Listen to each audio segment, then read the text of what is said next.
사도들이 예수님을 그리스도라고 증언하자 어떤 이들은 회개하고 삶을 돌이켜서 믿음으로 교회로 나아왔습니다. 그러나 공회 지도자들은 크게 분노하여서 사도들을 죽이려 하였습니다. 왜냐하면 자기들이 죽인 예수가 주와 그리스도가 되셨다면 자기들은 살인자가 되는 겁니다. 하나님을 대적한 자가 되기 때문이죠. 그래서 반드시 사도들을 죽여야만 했습니다. 그리고 사도들을 잡아와서 이제 재판 가운데 사도들을 죽이려 했습니다. 그때 바리새인 가말리엘이 역사적 사례를 들면서 인간이 한 운동이면 스스로 붕괴된다. 그러나 하나님으로부터 시작되었으면 막을 수도 없고 하나님을 대적하게 된다. 우리가 그를 죽이면 안 된다라고 말합니다. 자, 그 이후의 사건을 보여주는데요. 40절 보겠습니다. 그들이 옳게 여겨 사도들을 불러들여 채찍질하며 예수의 이름으로 말하는 것을 금하고 놓으니 공회원들이 가말리엘의 말을 옳게 여깁니다. 자, 그런데요. 겉으로 보기에는 이성적인 판단이 내려진 것처럼 보입니다. 자, 그렇다면요. 사도들은 무죄가 되어야 됩니다. 당연히 그렇게 풀어주어야 되죠. 그러나 현실은 달랐습니다.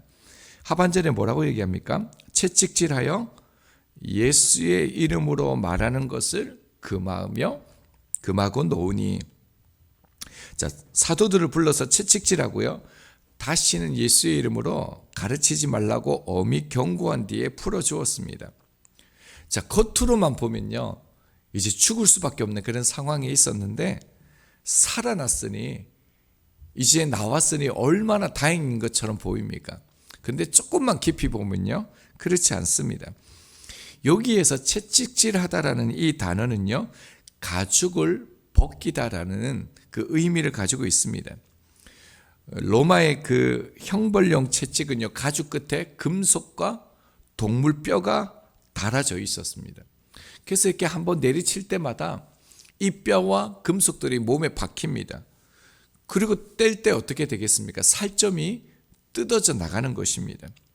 예수님께서도 십자가에 달리시기 이전에 이 채찍에 맞으셨죠. 죄인들이 십자가에 매달리기도 전에 과다출혈로 목숨을 잃는 이유가 뭐냐면 이 채찍질 때문에 그렇습니다. 당시 유대의 그 법에 의하면요, 율법은 40대까지 때릴 수 있도록 규정하였지만 하나를 감하여 39대를 치는 관례가 있었습니다. 그래서 사도 바울이 이렇게 말합니다. 고린도후서 11장 24절입니다. 유대인들에게 40에서 한한 감한매를 5번 맞았으며, 왜 40이 아니라 39대를 맞았을까요? 40을 채우면요, 사람이 100이면 100 다 죽기 때문에 그렇습니다. 그러니까 지금 사도들은요, 그냥 채찍질 맞고 그냥 명령을 받은 게 아닙니다. 실상은 사람의 살을 찢는 혹독한 고문을 당한 것이죠. 거의 죽기 전에 사실은 죽을 수도 있는 그 고문을 당한 것입니다. 자, 그렇게 매질하고 난 다음에요, 다시는 예수 그리스도를 증언하거나 가르치지 말라라고 명령합니다. 자, 그런데요, 41절은 어떻습니까? 사도들은 그 이름을 위하여 능력받는 일에 합당한 자로 여기심을 기뻐하면서 공회 앞을 떠나니라. 굉장히 역설적인 장면을 우리 가운데 보여줍니다.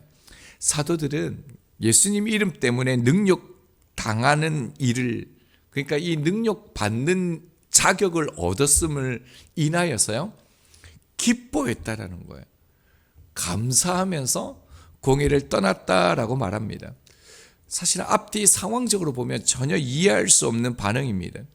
사도들이 지금 어떤 삶을 살아가고 있습니까? 하나님의 은혜를 깊이 체험했습니다.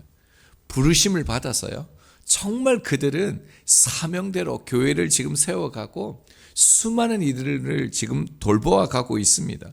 근데 그 가운데 감옥에 갇히고 풀어나고 또 감옥에 갇히고 풀어나고 또 감옥에 갇히고 이런 사이 가운데요 가죽이 찢기는 그런 고문을 당하게 되어 오십니다.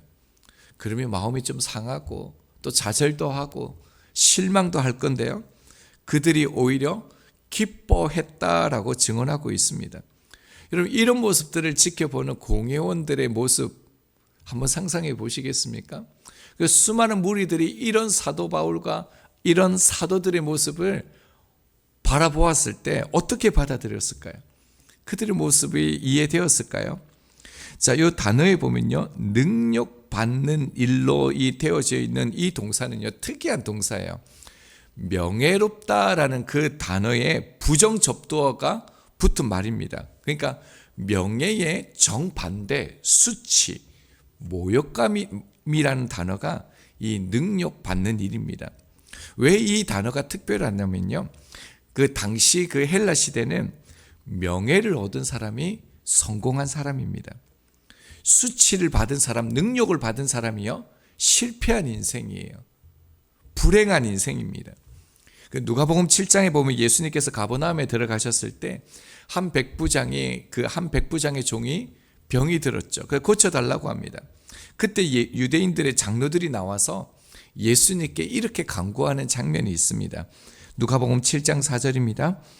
이에 그들이 예수께 나와 간절히 구하여 이르되 이 일을 하시는 것이 이 사람에게는 합당하니이다 라고 얘기하고 있습니다.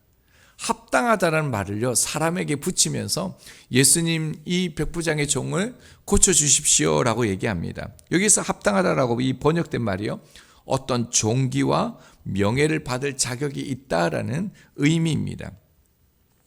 자, 그러니까요, 사도들은 어떻습니까? 사람들이 그렇게 칭찬하고 얻고자 원하는 이 명예가 아니라요, 어떻게 해요? 그 반대인 능력을 받았다라는 겁니다. 근데 그 사회에서 가장 실패한 인생, 불행한 인생이 되었는데 그들은요, 수치를 당할 자격을 얻은 것을 합당하게 여겼대요. 그러니까 한글 문법으로는 잘 이해가 되어지지 않죠. 이것을 문법으로 보면요, 모순어법이라 그럽니다. 모순이나 역설을 통해서 표현하는 그런 방식입니다. 다시 41절을 보면요, 능력받는 일에 합당한 자로 여기심을 기뻐하면서, 능력받는 일, 이 단어가요, 수동태로 되어져 있습니다.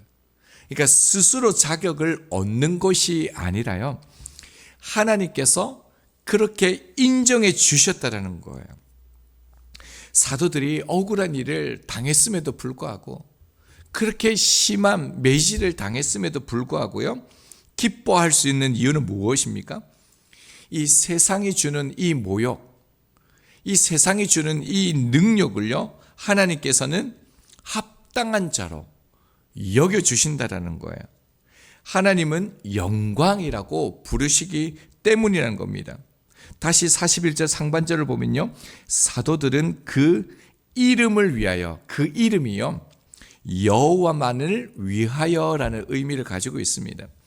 그러니까 오직 주의 이름만, 여호와의 이름을 위하여 능력받는 것을 하나님께서 어떻게 해요? 합당한 자로 여김을 주었다라는 겁니다. 그래서 어떻습니까? 고난이 자격이 된다는 이 역설, 이 복음, 그래서 사도들은 기뻐했다라는 겁니다. 지금 예수님의 이 사도들이 처음부터 이런 것은 아니었습니다. 그들 역시 세상의 명예를 추구했던 그런 사람들이었죠. 마가복음 10장 37절을 보면 야고보와 요한이 예수님께 나와서 이렇게 말씀합니다. 여짜오되 주의 영광 중에서 우리를 하나를 주의 우편에 하나는 좌편에 앉게 하여 주옵소서라고 얘기합니다. 우편과 좌편은요, 왕의 권세와 가장 가까운 자리죠.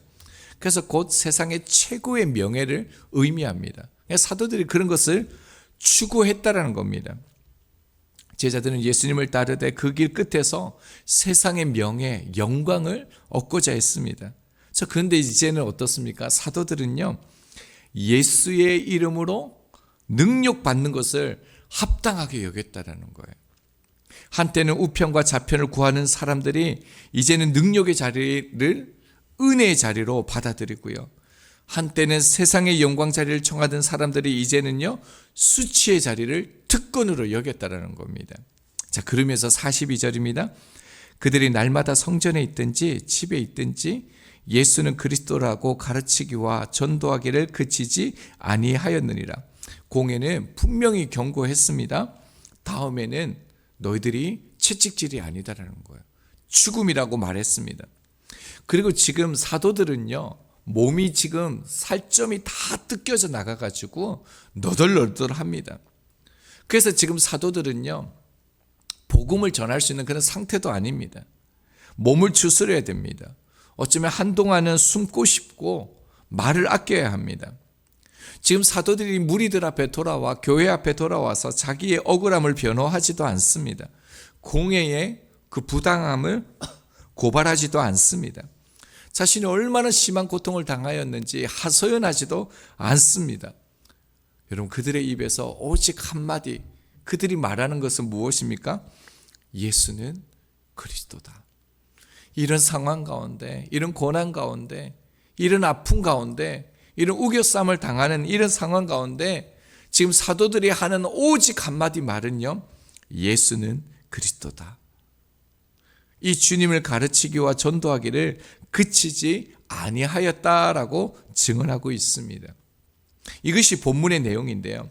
여러분, 이때 사도행전에서 처음으로요, 전도하다라는 헬라어가 사용된 거 아셨습니까? 처음으로 이제 전도라는 이 단어를 통해서 사도들이 이 복음을 전하고 있다는 겁니다. 지금 이 상황 속에서 전도가 무엇인지를 우리에게 가르쳐주고 있는 것이죠. 오늘 우리는 초대교회와 같은 극심한 박해나 시련 속에 살아가고 있지 않습니다. 자, 그런데요, 오히려 어떻습니까? 전도가 쉽지가 않습니다. 오히려 예수 오직 그리스도다, 이렇게 가르치는 일이 조심스러운 일이 되어져 버렸습니다. 그 이유가 무엇이겠습니까? 본문이 그것을 너무너무 잘 보여줍니다.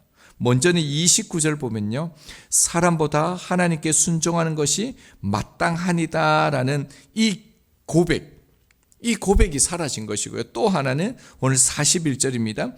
예수의 이름을 위하여 능력 당하는 것이 합당하다라는 이 기쁨이 사라졌기 때문입니다. 여러분, 예수의 이름, 하나님께 순종하는 것이 마땅하다라는 이 고백을 붙들지 않으면 예수의 이름 때문에 능력 당하는 것을 기뻐하는 일이 결코 일어나지 않습니다. 사도들이 우리들에게 보여주는 것은 분명합니다. 예수는 그리스도다라는 이 고백을 붙들며 살아가야 하는 것이죠. 사도 바울이 갈라디아서 6장 17절에 이렇게 말씀합니다. 이후로는 누구든지 나를 괴롭게 하지 말라. 내가 내 몸에 예수의 흔적을 가졌노라 라고 말하고 있습니다. 채찍과 돌에 맞아 그 상처, 실패의 흔적이 아니라 사도 바울은 뭐라고 얘기합니까? 그 모든 것이 그리스도께 속했다라는 증거다라고 말하고 있습니다. 베드로전서 4장 13절입니다. 오히려 너희가 그리스도의 고난에 참여하는 것으로 즐거워하라라고 말하고 있습니다. 사실 말이 되어지지 않죠. 고난은 즐거운 것이 아닙니다. 그런데 왜 이렇게 말합니까? 고난에 참여하는 것을 감사하고 기뻐하라, 즐거워하라, 왜 이렇게 말하고 있습니까? 베드로전서 4장 13절 그 이후에 보면요, 하반절에 이렇게 말씀합니다. 이는 그의 영광을 나타내실 때에 너희로 즐거워하고 기뻐하게 하려 함이라. 이런 고난을 당할 때에 그때를 영광으로 여겨라 라고 말하고 있습니다. 이 영광은 무엇이겠습니까? 여러분, 하늘 잔치를 말하고 있습니다. 여러분, 그날에 주님께서 다시 오셨을 때, 우리를 부르셨을 때 어떻게 해요? 이 고난으로 인해서 그 하늘의 잔치에 참여하게 된다는 거예요. 이 고난으로 인해서 우리가 하나님 앞에 서게 되어진다는 것입니다.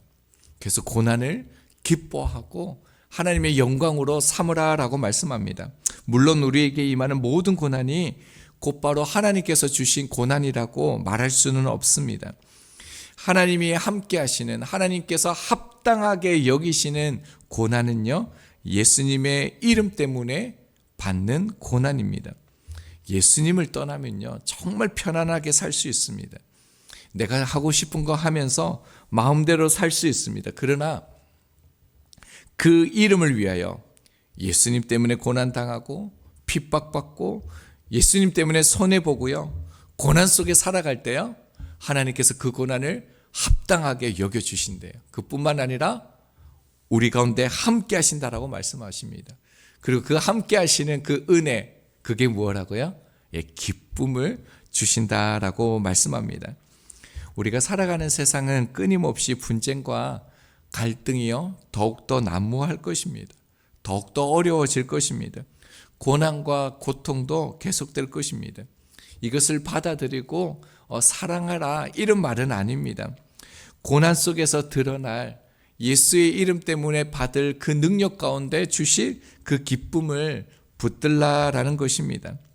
때때로 우리가 여러 일로 마음이 힘들더라도 다시 우리들도 사도들처럼 전도의 자리로 돌아갔으면 좋겠습니다. 누구를 만나든 그에게 예수는 그리스도다 전하는 그 노력이 우리 안에 다시 일어나기를 소망합니다. 물론 힘들고 분명히 어려울 것입니다. 그러나 그것이 우리가 행해야 할 유일한 하나님의 일입니다. 우리가 할 수 있는 하나님의 일은 전도인 것입니다. 성령님의 도우심으로 전도라는 그 본업에 우리가 다시 섬으로 우리가 하나님 앞에 귀하게 쓰임받는 우리의 인생이 되기를 소망합니다. 우리 41절 42절 읽고 함께 기도하겠습니다.